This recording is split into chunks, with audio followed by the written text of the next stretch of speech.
unthinkable that that is happening in the U.S., never mind the U.S. Capitol, of look like law enforcement with their arms drawn. We're actually looking at video right now of these anarchists interaction and these people who were involved in this insurrection. They broke the glass in the United States Capitol, and now they are climbing through the window. This happened moments ago on the grounds of the United States Capitol.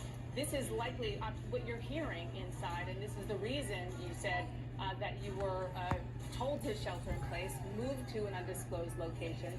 How much of this can you hear and even see, or at least could you, when you were still on the House floor?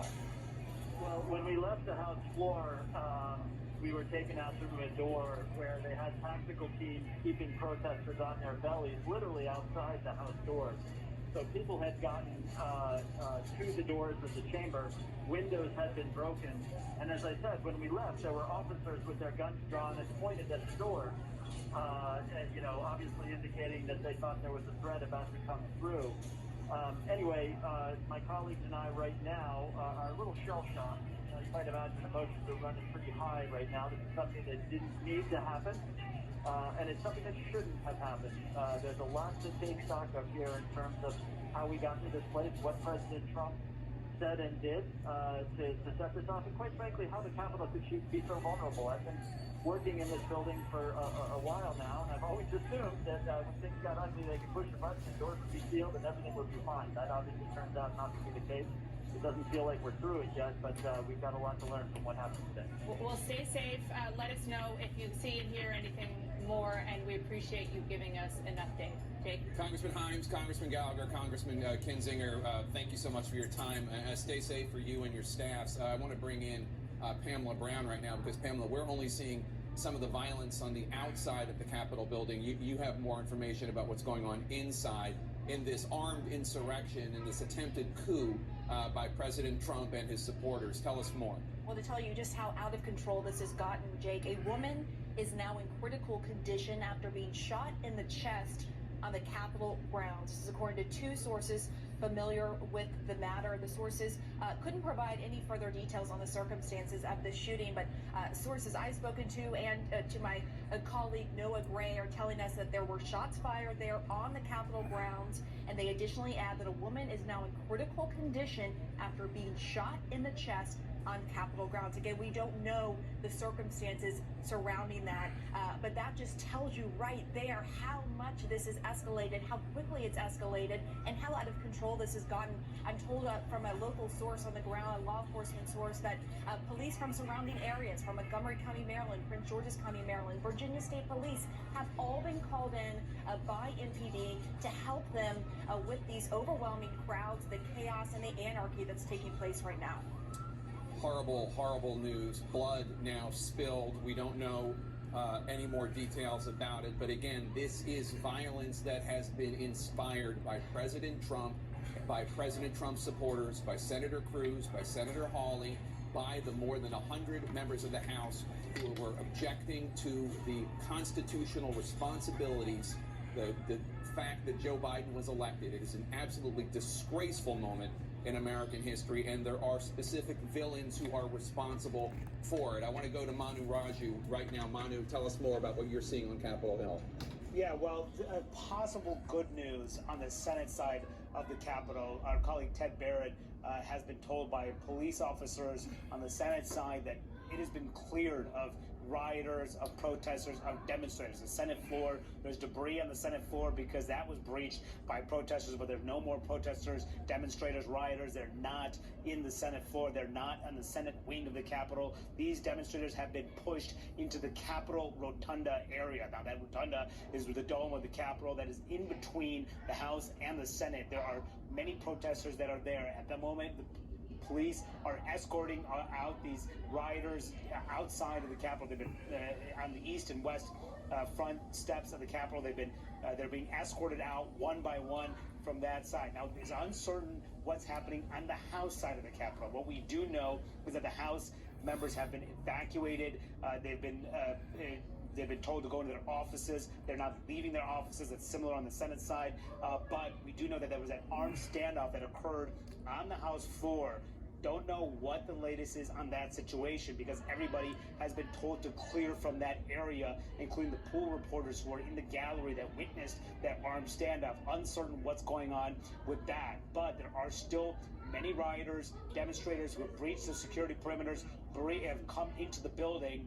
They are now cleared from the Senate side of the Capitol. They are in the Capitol Rotunda, and the police are trying to get them out one by one as the situation unfolds. Uncertain again what's happening in the House, as we saw that video of individuals breaking a window, entering the building. That appeared to be on the House side of the Capitol. So there are many of these rioters still in the building, but at the moment, the members are staying away from this. They're locked down, and the Senate side appears clear at the moment. It is an embarrassing, dangerous, frightening spectacle that we are witnessing. Let's go to Alex Marquardt, who's also on Capitol Hill.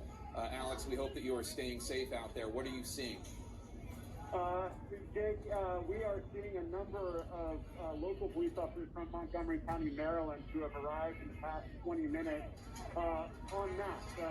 It feels like the cavalry has arrived. More than a dozen vehicles with all sorts of officers piling out of those vehicles and shooting up in riot gear. A number of them putting on their gas masks.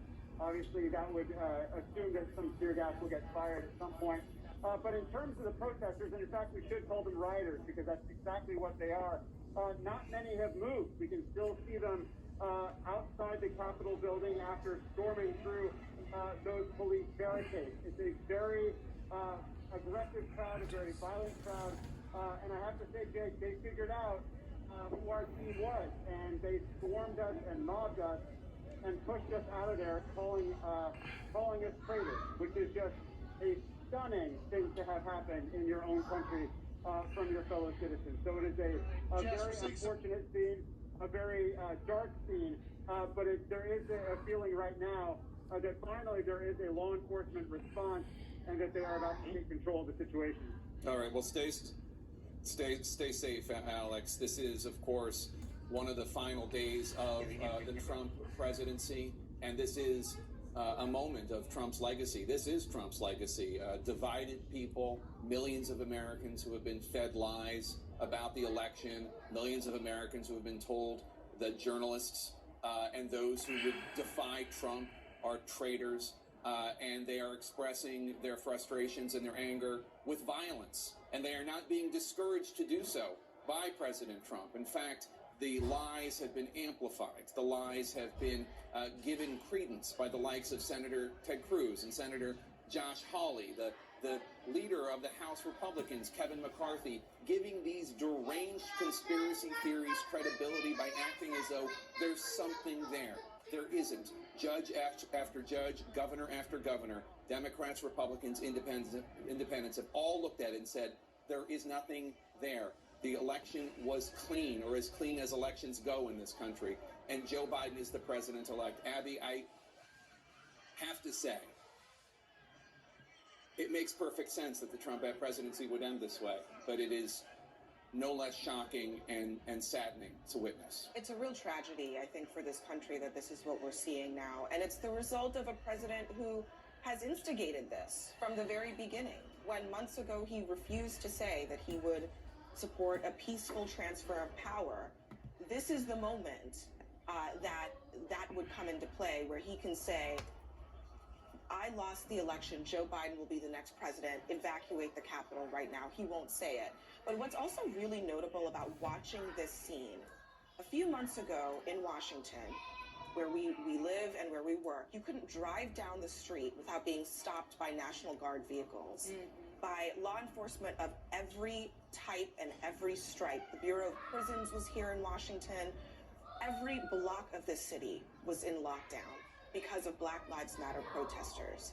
Now you have thousands of armed protesters who happen to all be Trump supporters, who are mostly not Black Lives Matter protesters. They're mostly white. And they're storming the Capitol with violence. Someone has been shot.